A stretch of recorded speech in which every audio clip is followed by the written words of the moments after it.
Hi guys, it's 11 in the evening and Mama's about to study for the midterms exam, but the bunso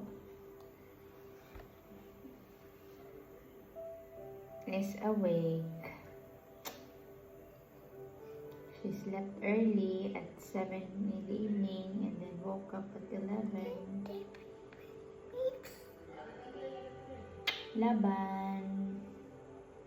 Laban, Mama.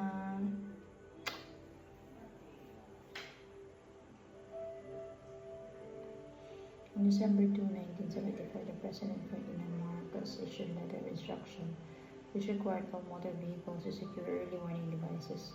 The purposes of this LOI were to prevent accidents caused by vehicular obstructions and to adhere to the road safety standards outlined in the 1968 Vienna Convention on Road Signs and Signals, which the Philippines had ratified as per the private owner of a car filed a petition.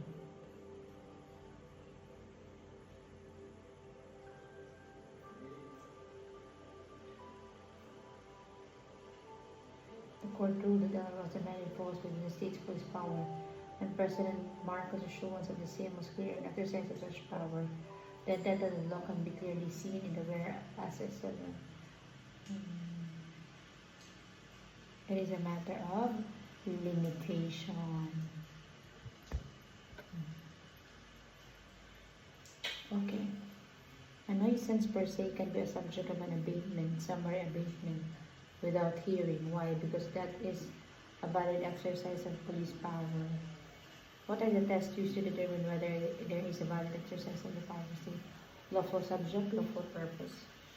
Lawful subject meaning the subject requires intervention by the state. Lawful purpose means that the purpose of the government or the state is not discriminatory or confiscatory. So, test had police power, lawful subject, lawful purpose or means. Power of eminent domain. Let's go to power of eminent domain. What is an eminent domain? Private property shall not be taken for public use without just compensation. Eminent domain means private property cannot be taken for public use without just compensation. Two theories of eminent domain. The Trotius theory of eminent domain. Trotius, the state has all the powers to private properties on the grounds that the ownership of the same belongs to the king, and only possession thereof is entrusted to individuals. The Henicius theory of eminent domain.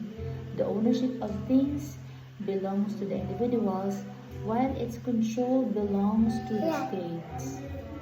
Yes.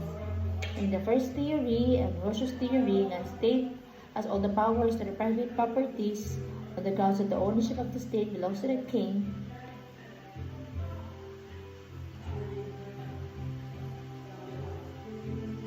However, we adopted the second theory. In second theory, the ownership of things belongs to individuals while its control belongs to the state. Hence, it is the right on the part of the state to take private property for public use.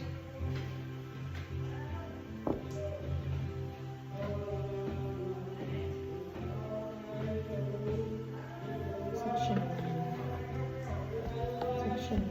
9. The state shall promote the just and economy.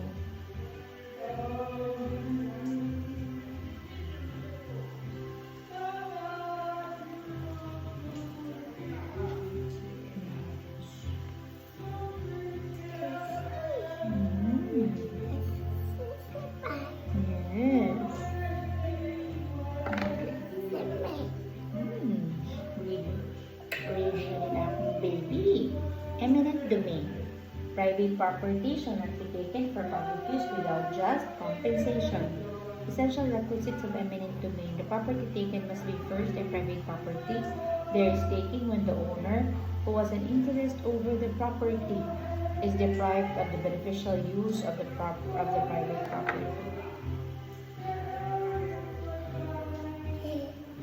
The property taken must be a private property. There's taking when the owner has an interest over the property. But there's taking when the owner has an interest in the over the property is deprived of the beneficial use of the property.